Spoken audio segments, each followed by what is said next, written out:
بسم اللہ الرحمن الرحیم۔ السلام علیکم ورحمۃ اللہ وبرکاتہ۔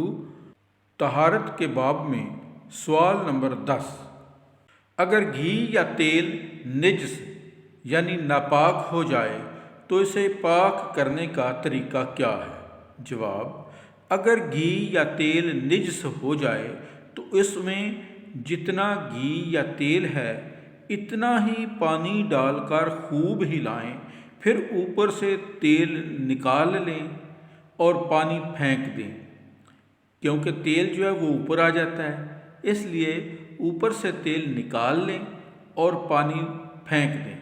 اس طرح 3 بار کرنے سے گھی یا تیل پاک ہو جائے گا۔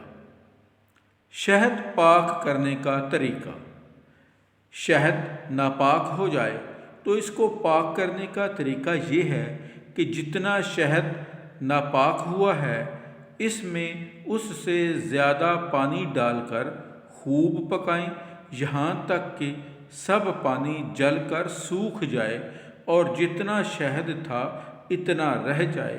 3 مرتبہ اسی طرح پکائیں تو شہد پاک ہو جائے گا۔